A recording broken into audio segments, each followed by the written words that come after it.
ನಮಸ್ಕಾರ ಆತ್ಮೀಯರೇ, media house ಕನ್ನಡಗೆ ಸ್ವಾಗತ.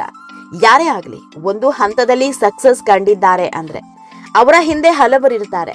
ಯಾಕಂದ್ರೆ ಸಾಧನೆ ಅನ್ನೋದು ಒಬ್ಬರಿಂದ ಮಾಡೋದಕ್ಕೆ ಸಾಧ್ಯ ಇಲ್ಲ. ನಾವು ಗುರಿ ಮುಟ್ಟಬೇಕು ಅಂದ್ರೆ ನಮ್ಮ ಹಿಂದೆ ಹತ್ತಾರು ಜನರ ಶ್ರಮ ಇರಬೇಕು. ಆಗ ಮಾತ್ರ ಸಾಧನೆ ಅನ್ನೋದು ನಮ್ಮ ಹೆಗಲೇರಿ ನಿಲ್ಲೋದು. ನೋಡೋರ ದೃಷ್ಟಿಯಲ್ಲಿ ನಾವೊಬ್ಬರೇ ಸಾಧಕರಾಗಿ ಕಾಣಬಹುದು, ಆದ್ರೆ ನಮ್ಮ ಈ ಸಾಧನೆಯ ಹಿಂದೆ ಹತ್ತಾರು ಕಾಣದ ಕೈಗಳು ಕೆಲಸ ಮಾಡ್ತಾ ಇರುತ್ತೆ. ಇದೇ ಕಾರಣಕ್ಕೆ ಅಲ್ವಾ ಪ್ರತಿ ಗಂಡನ ಸಾಧನೆಯ ಹಿಂದೆ ಒಬ್ಬ ಹೆಣ್ಣು ಇದ್ದೇ ಇರ್ತಾಳೆ ಅಂತ ಹೇಳ್ತಾ ಇದ್ದಿದ್ದು. ಆದ್ರೀಗ ಕಾಲ ಬದಲಾಗಿದೆ ಬಿಡಿ. ಹೆಣ್ಣೆ ಆಗಲಿ ಗಂಡೇ ಆಗಲಿ ಅವರ ಸಾಧನೆಯ ಹಿಂದೆ ಗಂಡ ಹೆಂಡತಿಯೇ ನಿಂತಿರಬೇಕು ಅಂತಿಲ್ಲ. ಸ್ನೇಹಿತರಾಗಿರಬಹುದು, ಹಿತೈಷಿಗಳಾಗಿರಬಹುದು, ಸಂಬಂಧಿಗಳಾಗಿರಬಹುದು, ಅಷ್ಟೇ ಯಾಕೆ ಸಹೋದ್ಯೋಗಿಗಳು ಆಗಿರಬಹುದು. ಒಗ್ಗಟ್ಟಿನಿಂದ ಕೆಲಸ ಮಾಡಿದಾಗ ಮಾತ್ರ ನಾವು ಅಂದ್ಕೊಂಡಿದ್ದನ್ನ ಸಾಧಿಸೋದಕ್ಕೆ ಸಾಧ್ಯ. ಆದ್ರೆ ಈಗಿನ ಕಾಲದಲ್ಲಿ ಕ್ರೆಡಿಟ್ ಎಲ್ಲ ನನಗಿರಲಿ ಅಂತ ತಾವೊಬ್ಬರೇ ಗೆಲುವಿನ ಅಲೆಯಲ್ಲಿ ಬೀಗೋದು ಜಾಸ್ತಿ. ನನ್ನಿಂದಲೇ ಎಲ್ಲ ಆಗಿದ್ದು, ನನ್ನಿಂದಲೇ ಇವತ್ತು ಈ ಹಂತಕ್ಕೆ ಬಂದು ನಿಂತಿದ್ದು ಅಂತ ಹೇಳ್ಕೊಳ್ಳೋರೇ ಜಾಸ್ತಿ. ತಮ್ಮ ಹಿಂದೆ ನಿಂತವರು, ತಮ್ಮ ಹೆಗಲಾಗಿ ನಿಂತವರನ್ನ ಯಾರೂ ಸ್ಮರಿಸೋದೇ ಇಲ್ಲ. ಕಷ್ಟ ಅಂದಾಗ ನೆನಪಿಸಿಕೊಳ್ಳೋದು, ಗೆದ್ದು ಬೇಗಿದಾಗ ಹಿಂದೆ ನಿಂತಿದ್ದವರ ಬಗ್ಗೆ ತುಸು ಯೋಚನೆಯನ್ನು ಮಾಡಲ್ಲ. ಹಾಗಂತ ಎಲ್ರೂ ಹಾಗೆ ಇರ್ತಾರೆ ಅಂತ ಹೇಳೋದಿಕ್ಕಾಗಲ್ಲ. ಅದೆಷ್ಟೋ ಮಂದಿ ತಮ್ಮ ಗೆಲುವಿನ ಹಿಂದಿದ್ದವರನ್ನ ಹಾಡಿ ಹೊಗಳೆದಿದೆ. ತಮ್ಮ ಗೆಲುವನ್ನ ತಮ್ಮವರ ಗೆಲುವು ಅಂತ ಅರ್ಪಿಸಿದ್ದು ಇದೆ. ಈಗ ರಕ್ಷಿತಾ ಶೆಟ್ಟಿ ಕೂಡ ಇಂತಹದ್ದೇ ಕೆಲಸ ಮಾಡಿದ್ದಾರೆ. ರಕ್ಷಿತಾ ಇವತ್ತು ಇಡೀ ಕರುನಾಡಿಗೆ ಗೊತ್ತಿರೋ ಹೆಣ್ಮಗಳು. ತಿಂಗಳಿಗೆ ಲಕ್ಷ ದುಡಿತಿರೋ ಹುಡುಗಿ. ಇಂಥ ಹುಡುಗಿಯ ಹಿಂದೆ ದೊಡ್ಡ ಶಕ್ತಿಯಾಗಿ ನಿಂತ ಹುಡುಗ ಒಬ್ಬ ಇದ್ದಾರೆ. ಅವನಿಂದಲೇ ರಕ್ಷಿತಾ ಇವತ್ತು ಈ ಮಟ್ಟಕ್ಕೆ ಬೆಳೆದು ನಿಂತಿದ್ದು.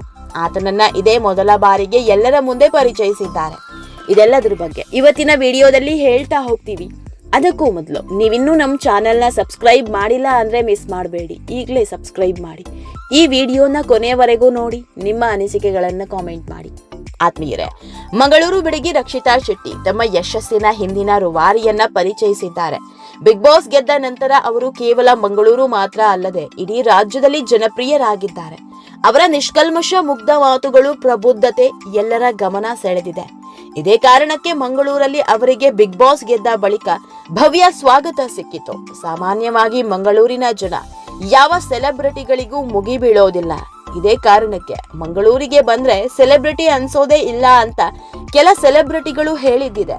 ಸಿನಿಮಾ ನಟರಿಗೆ, ಟಿವಿ ತಾರೆಯರಿಗೆ ಫೋಟೋ ಸೆಲ್ಫಿಗಾಗಿ ಮಂಗಳೂರಿಗರು ಮುಗಿ ಬೀಳೋದು ತುಂಬಾ ಕಮ್ಮಿ. ಆದ್ರೆ ರಕ್ಷಿತಾ ವಿಷಯದಲ್ಲಿ ಹಾಗಾಗಲಿಲ್ಲ.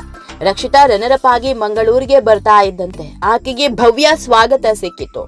ದಾರಿ ತುಂಬಾ ಅಭಿಮಾನಿಗಳು ಆಕೆಯನ್ನ ಸ್ವಾಗತಿಸಿ ಸೆಲ್ಫಿ ತೆಗೆಸಿಕೊಂಡಿದ್ರು. ಇದೆಲ್ಲದರ ಮಧ್ಯೆ ರಕ್ಷಿತಾ ತಮ್ಮ ಹಿಂದೆ ಇದ್ದ ದೊಡ್ಡ ಶಕ್ತಿಯ ಬಗ್ಗೆ ಎಲ್ಲರ ಮುಂದೆ ಹೇಳ್ಕೊಂಡಿದ್ದಾರೆ. ರಕ್ಷಿತಾ ಶೆಟ್ಟಿ ಯೂಟ್ಯೂಬ್ಗಳ ಮೂಲಕವೇ ಫೇಮಸ್ ಆದವರು.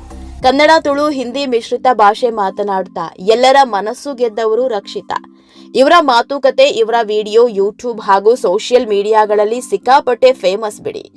ಇವರ ಒಂದೊಂದು ವಿಡಿಯೋ ಕೂಡ ಲಕ್ಷ ವ್ಯೂಸ್ ಪಡಿತಾ ಇದೆ. ಯೂಟ್ಯೂಬ್ ನಲ್ಲಿ ರಕ್ಷಿತಾ ಶೆಟ್ಟಿ ಮಿರ ಮಿಂಚ್ತಾ ಇರ್ತಾರೆ. ತಾವು ಮಾಡೋ ಅಡುಗೆ, ತಮ್ಮ ಸ್ಪೆಷಲ್ ಡೇ ಬಗ್ಗೆ ಹೇಳ್ಕೊಳ್ತಾನೆ ಇರ್ತಾರೆ. ಮೊದಲೆಲ್ಲ ಸೆಲ್ಫಿ ವಿಡಿಯೋ ಮಾಡ್ತಾ ಇದ್ರು, ಆದ್ರೆ ಈಗ ಹಾಗಾಗ್ತಾ ಇಲ್ಲ. ಅದಕ್ಕಂತ ಸೆಟ್ ಬೇರೆ ಹಾಕಿದ್ದಾರೆ. ಹೀಗಾಗಿ ಇವರ ಹಿಂದೆ ಒಬ್ಬ ವ್ಯಕ್ತಿ ಸದಾ ನಿಂತಿರ್ತಾರೆ. ರಕ್ಷಿತಾ ಶೆಟ್ಟಿ 40% ಕೆಲಸ ಮಾಡಿದ್ರೆ ಈ ವ್ಯಕ್ತಿ 60% ಕೆಲಸ ಮಾಡೋದಂತೆ. ಹೀಗಾಗಿಯೇ ತಮಗಾಗಿ ಏರ್ಪಡಿಸಿದ್ದ ಕಾರ್ಯಕ್ರಮ ಒಂದರಲ್ಲಿ ರಕ್ಷಿತಾ ಇವರ ಬಗ್ಗೆ ಹೇಳ್ಕೊಂಡಿರೋದು. ತೆರೆಯ ಹಿಂದೆ ನಿಂತಿದ್ದ ಆ ವ್ಯಕ್ತಿಯ ಕೈ ಹಿಡಿದು ಎಳೆದು ವೇದಿಕೆ ಮುಂದೆ ತಂದು ನಿಲ್ಲಿಸಿದ್ರು. ಇವರು ನನ್ನ ಯಶಸ್ವಿನ ಹಿಂದಿನ ದೊಡ್ಡ ರೂವಾರಿ ಅಂತ ಪರಿಚಯಿಸಿದ್ದಾರೆ. ಇವರ ಹೆಸರು ವಿಕಾಸ್.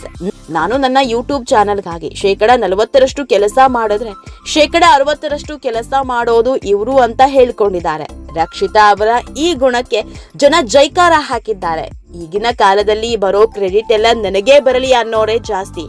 ಬೇರೆಯವರನ್ನ ಬೆಳೆಸೋದು ಇಲ್ಲ, ಬೇರೆಯವರ ಬಗ್ಗೆ ಹೇಳೋದು ಇಲ್ಲ. ಆದ್ರೆ ರಕ್ಷಿತಾ ಹಾಗಲ್ಲ. ತನ್ನ ಜೊತೆ ನಿಂತ ವ್ಯಕ್ತಿಯನ್ನ ಎಲ್ಲರಿಗೂ ಪರಿಚಯ ಮಾಡಿಕೊಟ್ಟಿದ್ದಾರೆ.